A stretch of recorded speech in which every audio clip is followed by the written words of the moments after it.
India news channel हक की आवाज। पैराडाइज फंक्शन पैलेस महबूब नगर। जिला विकाराबाद के कोटपल्ली मंडल के बरवाद देहात के खेत में की जाने वाली गैरकानूनी गांजे की काश्त जब्त। तांडोर एक्साइज पुलिस स्टेशन हदूद में जिला एक्साइज सुप्रिटेंडेंट विजय भास्कर ने तफसीलात बताते हुए कहा कि कोटपल्ली मंडल के बरवाद देहात से ताल्लुकने वाले अरोला पेंटैया और उसका बेटा अरोला प्रभाकर अपने सर्वे नंबर 3339-1/3 के खेत में गांजा उगाकर फरोख्त कर रहे थे। मुसद्दिका इत्तला पर TDF विकाराबाद तांडोर एक्साइज महकमा की खुसूसी टीम ने मुश्तरका कार्रवाई की।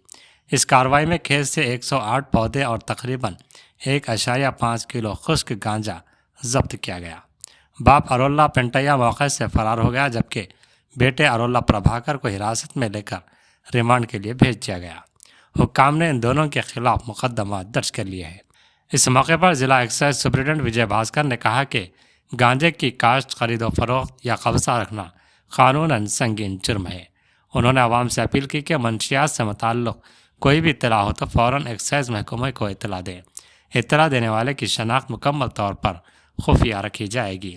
इस कार्रवाई में AES Srinivas Reddy, TDF CI Srinivas, Tandur excise CI Rani, DTF SI Prem Kumar Reddy, Tandur excise SI Nizamuddin, Ravi Kumar समेत अमला, शिव प्रसाद, हनुमंतो, रवि किरण, महेश, आसिफा बेगम, राधिका, भीमा, रमेश कुमार, कृष्णा और दीगर ने हिस्सा लिया।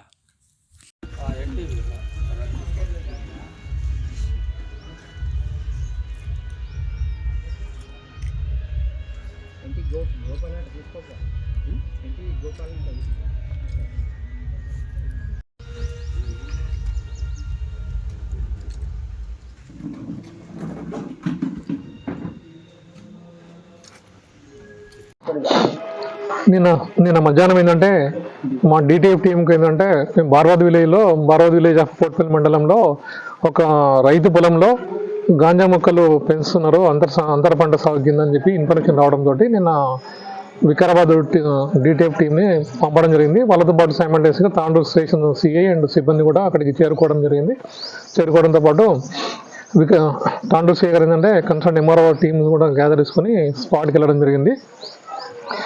బార్వాద్ విలేజ్లో ఎర్రల పెంటయ్యకు సంబంధించిన పొలంని తనిఖీ చేయగా పొలంలో ఏంటంటే ఆ పొలం విస్తీర్ణం ఎంత ఉందంటే పొలము సర్వే నెంబర్ వచ్చేసి 333/50E ఉంది. బార్వాద్ విలేజ్లో 1 ఎకరా 7 గుంటాస్లో ఏంటంటే పొలంలో పత్తి పంటతో పాటు కందితో పాటు సేమ్ గాంజా మొక్కలు పెంచుతున్నారు. మా వాళ్ళకున్న ఎక్స్పీరియన్స్ తోటి ఏంటంటే అవి బంతి మొక్కల గాంజా మొక్కలు అనేది వాటిని చూస్తే మన పరిణామం తెలుస్తుంది.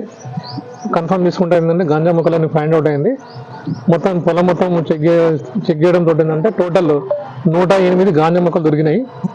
వాటిని అన్నిటి ఏంటంటే రూట్స్తో సహా పెగ్లింగ్ చేసేసి తీసుకురావడం జరిగింది. ఇప్పుడు ఈ కేసుకు సంబంధించిన ఏంటంటే స్పాట్లో ఎర్రోళ్ళ ప్రభాకర్ని అదుపులోకి తీసుకోవడం జరిగింది.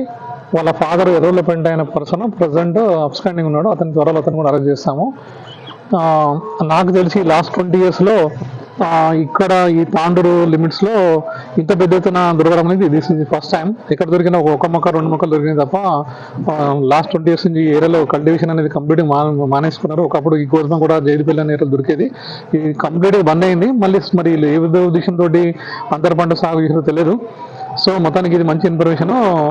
నిన్న మా టీం ఏంటంటే సక్సెస్ఫుల్గా దీన్ని ట్రేస్ అవుట్ చేసి కేసును డిటెక్ట్ చేశారు. ఈ కేసులో పార్టిసిపేట్ చేసినటువంటి AES గారికి, తాండూరు CI గారికి, DTF CI SIC అందరికీ కూడా అభినందనలు తెలుపుతున్నాం ఈ మీడియా ద్వారా. ఇదే విధంగా ఇంకేమన్నా ఇన్ఫర్మేషన్స్ ఉంటే కూడా ఎవరైనా సరే మీడియా ద్వారా కానీ మాకు కూడా వేరే సోర్స్లో కూడా చెప్పొచ్చు. గాంజా విషయంలో ప్రభుత్వం చాలా కఠినంగా ఇన్స్ట్రక్షన్స్ ఉన్నాయి. మేము కఠినంగానే దీనిలో వివరిస్తాము. మా దృష్టికి వస్తే మాత్రం 80% వదిలిపెట్ట ముచ్చట్లేదు. అదే మాదిరి ఏంటంటే ఈ గాంజా కేసులో ఏంటంటే గాంజా కల్టివేషన్ చేయడము, డే బై డే ఈరోజు సమాజంలో ఏంటంటే గాంజా అనేది ఒక విస్తృతంగా వెళ్ళిపోతుంది. దీన్ని నిరంతరం కట్టడి చేయడానికి మేము రెగ్యులర్ ట్రైన్ చెక్ చేస్తున్నాము, వేరియస్ అన్ని రకాల మెజర్స్ తీసుకుంటున్నాము. అదే మాదిరిగా ఈ రైతుకు సంబంధించినటువంటి పొలంలో ఈ విధంగా గాంజా మొక్కలను పెంచడం నేరం కాబట్టి గౌరవ జిల్లా కలెక్టర్ గారు కూడా మేము రికమెండ్ చేస్తున్నాము. సార్ తోటి ఏంటంటే అతనికి రైతు బంధు ఇట్లా ఏమైనా వచ్చేది ఉంటే ఆఫ్ చేయమని కూడా మేము లెటర్ పెడుతున్నాము. షార్ట్లీ ఈ రోజు కానీ రేపు కానీ పెట్టేస్తాము. మీ ద్వారా మీరు తెలియజేసి ఏంటంటే ఎవరైనా సరే రైతులు ఏంటంటే వాళ్ళకున్న పొలంలో నిర్భయంగా వాళ్ళ పంటలు పండించుకోవాలి, కానీ ఈ విధంగా అసాంఘిక కార్యక్రమాలు చేసేటువంటి ఇట్లా గాంజా కానీ ఇంకా వేరే విధంగా పోవద్దని, వాళ్ళ జీవితాలు ఖరాబ్ చేసుకోవద్దని మీ మీడియా ద్వారా నేను మనస్ఫూర్తిగా విజ్ఞప్తి చేస్తున్నాను. Thank you one and all.